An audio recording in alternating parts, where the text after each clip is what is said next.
Hi, this is Dr. Dan Ratner. Today I'm joined by Barbara Klein. She is a licensed clinical social worker who's actually retired now, but cured hundreds of people of mind-body pain after suffering it herself. If you haven't already, click subscribe, ring the bell for notifications, hit like if you like what you're hearing, and put your comments below, and I'll get back to you personally. Barbara, I'm thrilled to have you on the show. We've interacted some over emails, but as I do this podcast, I get to actually connect with the people that I've been talking to all these years. And I can't wait to hear about your own mind-body story and also the work that you've done with people. So welcome to the show. Well, thank you so much for allowing me to be here and tell my story and talk about some of the cases I've had. And one was actually miraculous, but I will get to that after my story. Oh yeah, we love to hear miraculous stories here for sure.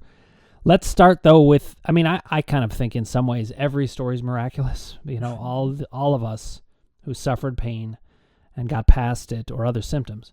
So let's hear about yours. When did your symptoms start? Actually, when we talk about, Dr. Sarno says that our symptoms are our defenses against emotional pain, but also you talked about this before about how your body is sending you a message. And that's how it was with me, because I started with like some gastrointestinal problems like GERD, and I was diagnosed with hiatal hernia. And that kind of went away. And then I started getting a shoulder pain, and I attributed it to walking my two Labrador retrievers. But I went to a chiropractor, and by then I had frozen shoulder, couldn't raise it any higher than like this. So he did one of these full body manipulations that put my whole spine from the top of my head down to my tailbone in spasms the next day. And that was the start of my back pain. And it just went downhill from there. So my body was tapping on the window with the stomach trouble. It was ringing the doorbell with the shoulder pain.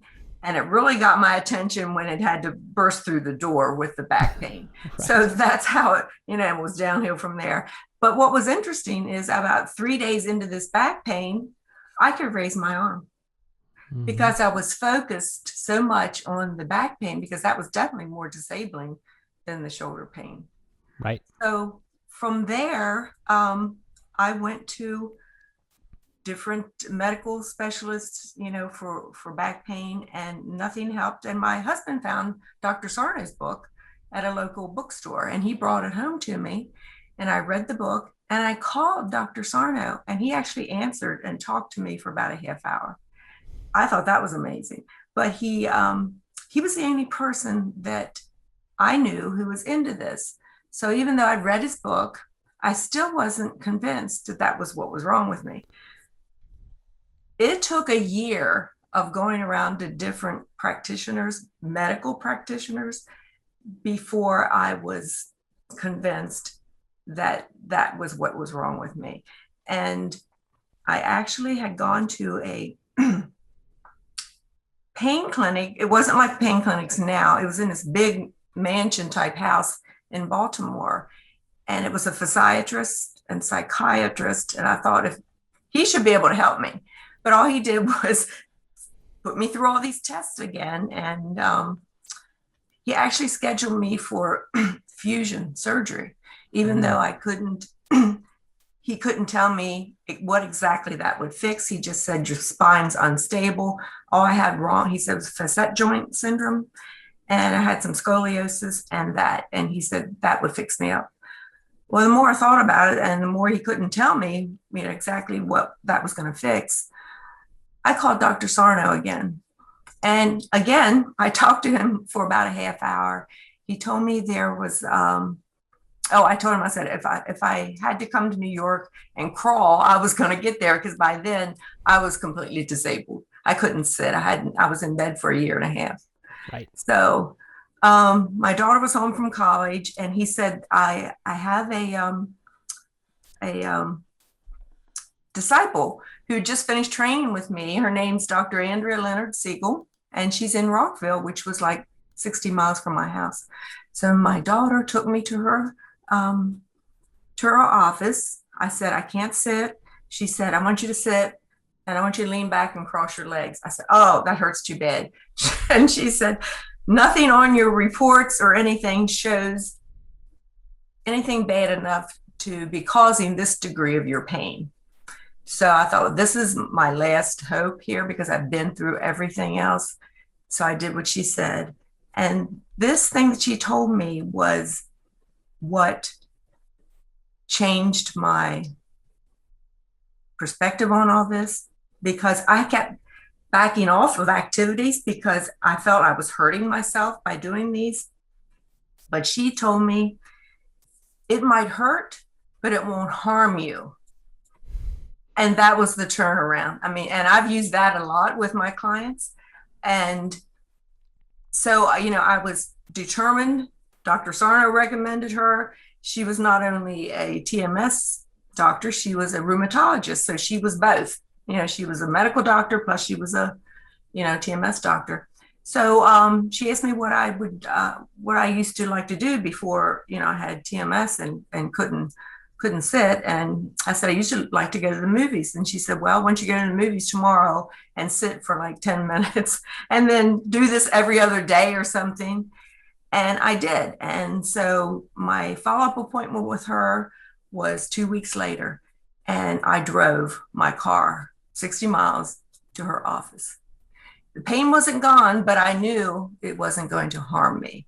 And that is what really made the difference. That's a line that I use a lot too. Yeah. You know, it may hurt, but it won't harm you.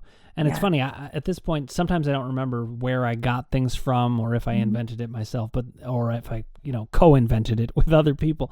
But that's a really big one, you know, to know that it relaxes the whole nervous system, to know that we're not going to do anything that harms us. Right. That changes the whole nature of the pain. Yes. And with her diagnosis, that because I had a doctor's diagnosis, I was able to, and that's what changed, you know, that was what made me believe fully. And that was my problem before, because I was on the fence.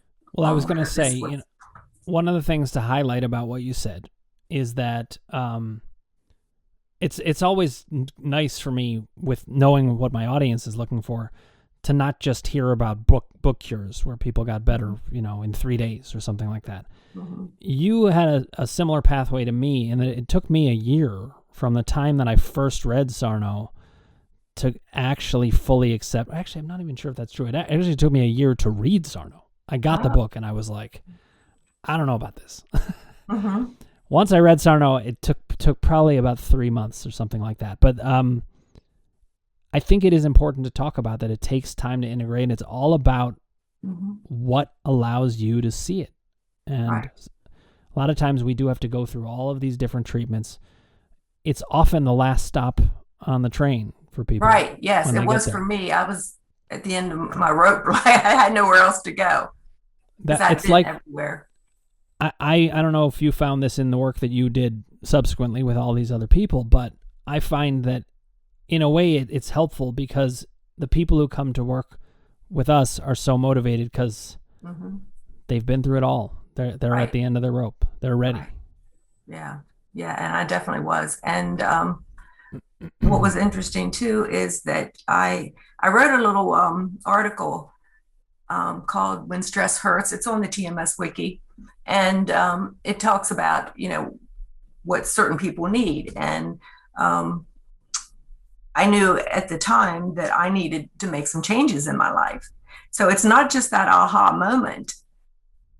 You have to follow up on that, and you have to, you know, get out of what was called you don't. I mean, I don't think anyone shouldn't tell them to go back to your previous life, because your previous life is what got you here to having pain. So I would tell my clients, you know, what can we do going forward? So I knew I had to make some changes, and I had never been to college before this. So I wasn't a therapist at the time. And so I was working a job I hated. And in fact, all the jobs that I'd hated because it was just menial office work. And I I wasn't good at it, and just low self-esteem because I was not, practically, I was not particularly good at bookkeeping and things like that took detail work.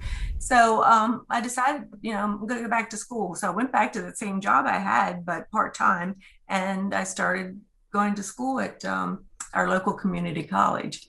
And I knew I had to get back in shape because, I was really out of shape after being in bed for a year, that I started a wellness center out at the college. And I also signed up for a sociology class, but I arranged it so that the exercise was before the class, because if I figured I was hurting myself, then I was taking the class and I would be distracted by the class because I was kind of stressed out about going to college, and it worked. So it took my mind off of the exercise. So I just progressed the next semester. I did 2 classes, and it took me 5 years to get out of the junior college because I was working and taking care of my home. And then I transferred to a 4-year college, but it only took me a year and a half because I did the program they had for extended learning or something, and I got credits for that. And then I transferred to UMB in Baltimore and commuted 60 miles or 70 miles twice a week. And it took me 10 years total to get through school, but I was determined to do this so that I could help people because there were no TMS therapists around when I went through this. And so, yeah, I never regretted it, though. I really so glad that I went through that and could help people. So I wanted to talk about a couple things that you mentioned. One of the things that I talk about is power. Mm-hmm. I have these 3 columns. The emotions column is very much aligned with what Sarno said, what really the whole TMS community says. The doubt column, I kind of got my start on it with Sarno talking about you need to accept the diagnosis, but I found that it extended out very far. But I think it's so interesting. When people get better from this, they don't generally go back to that former life, just like you said. Right. That's what got us there. And I hear in you were so powerful after that by comparison. I didn't feel powerful at the time. I was just taking one day at a time, well, hoping I could get through the class. You may not have felt the power, but you were doing powerful things. Right. And I think that's fantastic. And then you started doing this work. Right. And tell me about how you got to that. I mean, first of all, it's a marvelous achievement to go from where you were with not liking your job, not feeling like you had any direction, being in bed for a year. Mm-hmm. It was like me in certain ways, just crushed at that point. Mm-hmm. Right. And then you end up persevering and working all that through. And did you know you wanted to do this work? Was that part of what was driving you? I knew I wanted to help people, and I wasn't sure where I wanted to go with my college. And what's interesting, my community college professors were so encouraging, and they were at the 4-year school for the bachelor's. But when I got to UMB, we were asked what we wanted to do with our degree. And because I was an older student, this one professor said, I want to be in private practice, and I want to, help people with chronic pain.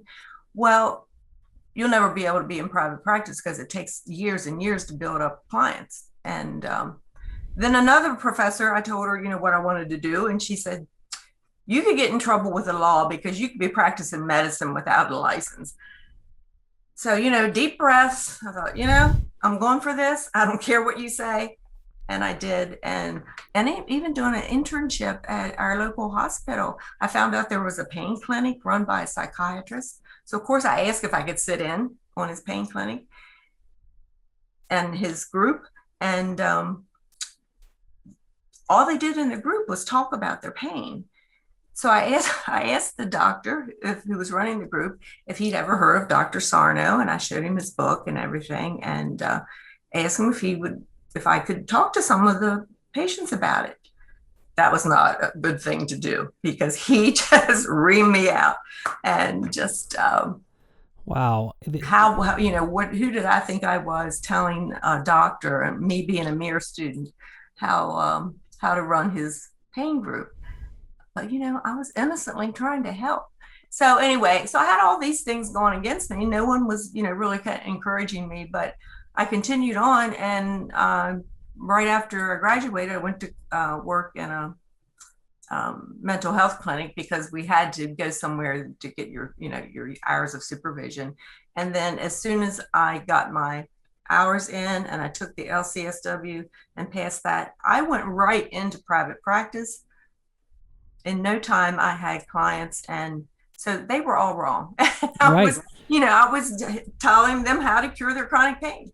That's actually a really important message that we can send out to people who want to do this work. Yeah. You're going to get a lot of discouragement from people who are scared of it and don't understand it or have egos that are getting in the way. Oh. I really applaud you, Barbara, that you didn't listen to them. You listen to your heart, you listen to your gut, you listen to your own sense of self. And I do think that's part of what happens once you've worked through these symptoms, you feel stronger as a person. And even if you didn't feel super powerful inside, I think you were. Yeah. I did an episode on society and how they try to make us doubt things and they bring all kinds of garbage our way. Mm-hmm. But for professionals who are looking to do this work, it really is true. People are afraid. And the reality is nobody knows this stuff better than people like me and you who experienced it, got better. It doesn't actually matter that much which degree we have, as long as we understand the nuts and bolts of it and we are relying on medicine to do what medicine does. And once they've done that, we're clear to do this. By the way, I did actually read that article that you wrote, and it has something in line with something that I talk about a lot because it starts off with Don Draper, like a pop culture reference. And I collect pop culture references because they're evidence. The fact that it is everywhere tells us we know about these things. It's in our language, all the metaphors we use.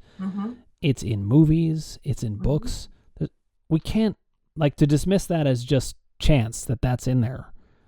Doesn't make any sense. Like when someone says, "Oh, he's a pain in the neck."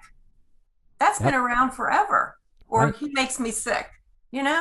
Something going on there. Those are the first two I usually mention, and they're very common. And I say metaphors come from reality. We didn't just make them up poetically. Right. But somewhere along the lines, we forgot that. And hopefully now we're remembering. I wanted to ask you, you mentioned at the beginning, you have a story of a miraculous recovery, somebody that you worked with. Oh, yes. Yes. Let's talk about that a little bit. I just wanted to hear that. And when I hear those words, I'm like, oh, I got to know. And this was right before I retired.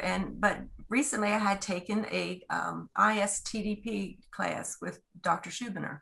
This is when we were still on the phone and we would talk.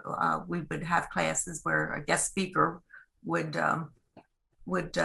give a presentation. Well, I had taken other classes in ISTDP too. And this was the first time I used it there because I just finished the class with Dr. Schubiner. And this young man came in and he was very upset. He had called and asked me if I would see him. And I explained that I couldn't take him on as a client because I was retiring. He said, I have an appointment with a spinal surgeon the next day, and I need to see someone because he had read about TMS. He had to see someone before he had the surgery. He wanted to make sure that he was doing the right thing. So he came in, and by the way, it took him 2 hours to drive to my office. So he was in incredible pain when he got there. And so I did kind of a history. I allowed like 2 hours for him because I wasn't seeing anyone then, and I was just in my office to clean up. And he told me when his pain started, and it was when he started going to college where his mother taught.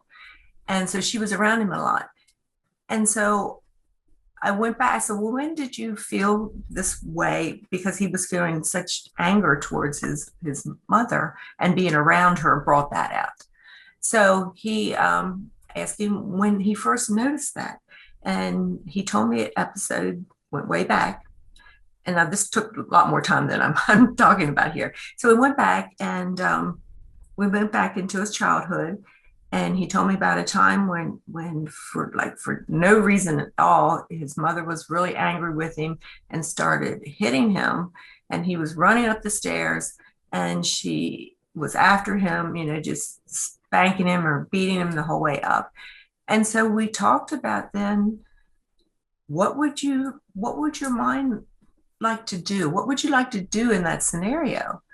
I said, I'm not telling you to do that in current life, but what would that child in you then, what would that anger like to do? He said, I'd like to kick her down the stairs. And so I said, well, visualize that, kicking her down the stairs. So he did.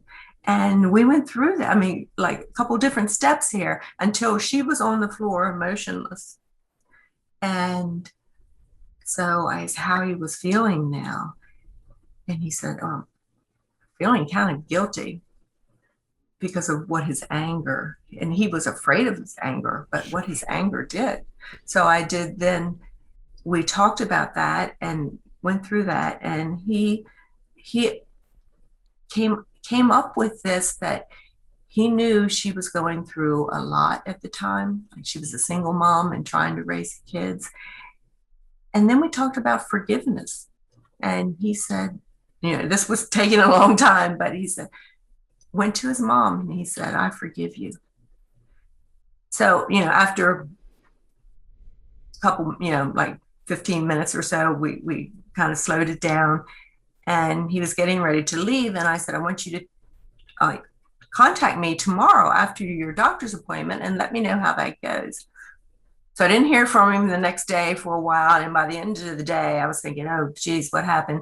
So he emailed me and he said, I just wanted to tell you that when I left your office, I was in worse pain than I ever had been. And he had to drive 2 hours home.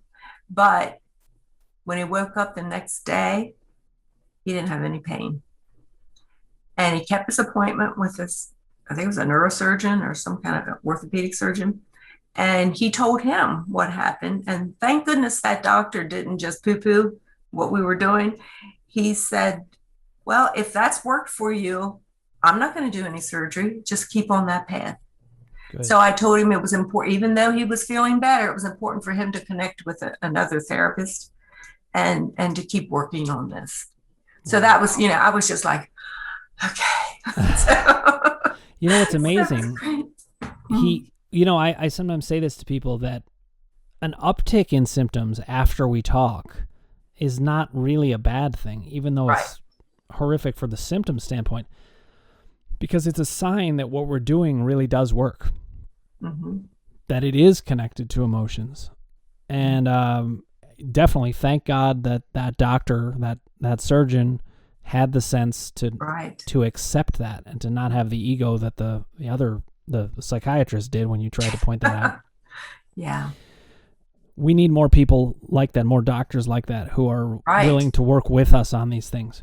But I did think it was important to illustrate that even when there are upticks in symptoms from emotions, that's proof. When I was getting better, one of the things that was, actually, it may have been the thing that was the most convincing for me, is that I had a therapist who, I didn't even like this therapist, actually. It's funny. But he was going away he was the one therapist I worked with that I did not have a great relationship with, and I talk about that some. But when he was going away for the summer, my back pain got significantly worse. And that actually helped me. As much as I hated having the pain be worse, I had started reading Sarno, and then the pain got worse, and I was like, I don't consciously care whether this guy goes away, but clearly I do, because the symptoms are going up. And it was by recognizing that the symptoms can go up for that reason that I became convinced they can also go down for that reason.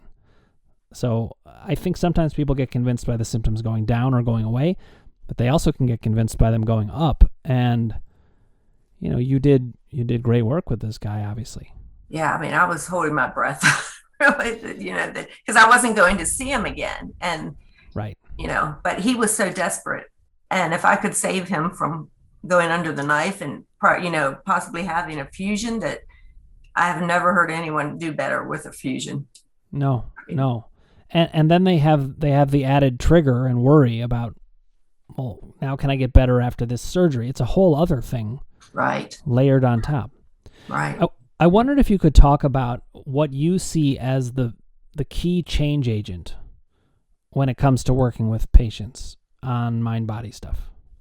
Well, what I mentioned is having them realize that it might hurt, but it's not going to harm them. Mm-hmm. And for them to be able to step out of their comfort zone, as so to speak, and stop believing all of this medical diagnosis that they've had. And honestly, the people that I had who had most success are the ones who came to me and had already read about TMS or PPD, and they were open to it. Now, if I would have I had some doctors refer to me to do pain management, and I had to tell them that I don't do pain management. I don't know how to do pain management. And, to me, it really doesn't work. It just, you still have the pain. So, and I would tell people that, and what I really think is key and that we need more of is having medical doctors believe this, because I've had a client once who was having migraines and low back pain. And she told me that her father used to hit her in the head as a child and kick her in the butt. So why wasn't she having this as an adult?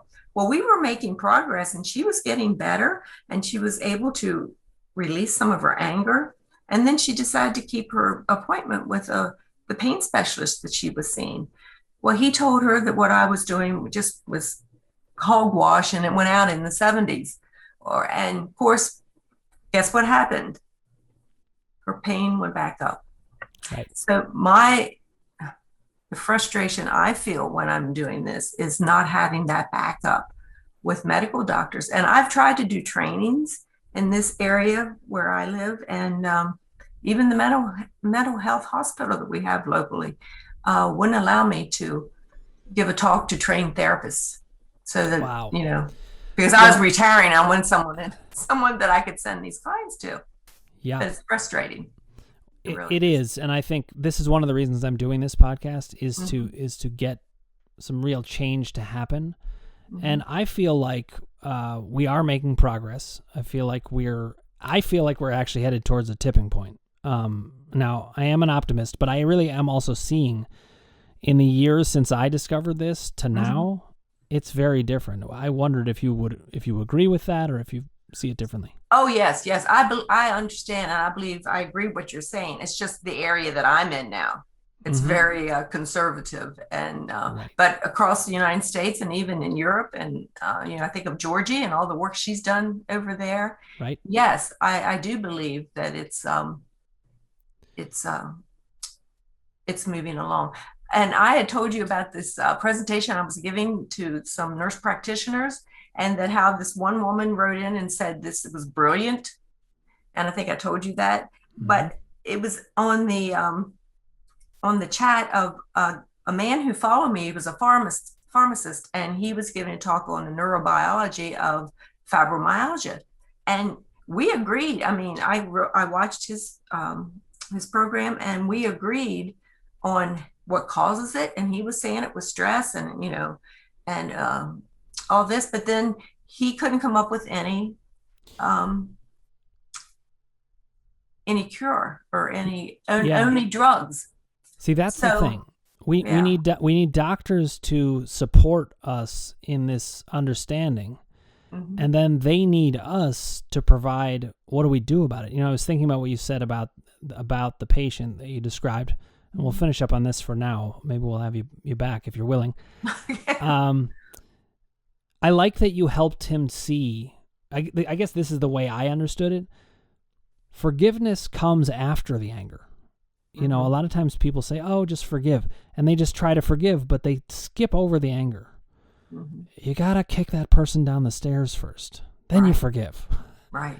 And I love that you brought that out for him and then brought him back to, it's kind of like I talk about we need to use black and white thinking to get rid of the symptoms. Then we can return to the shades of gray of psychology. Right. And get back to normal living. So you've done great work. I know you've helped lots and lots of people. I'm honored that you came on here to share your story and how we think about it.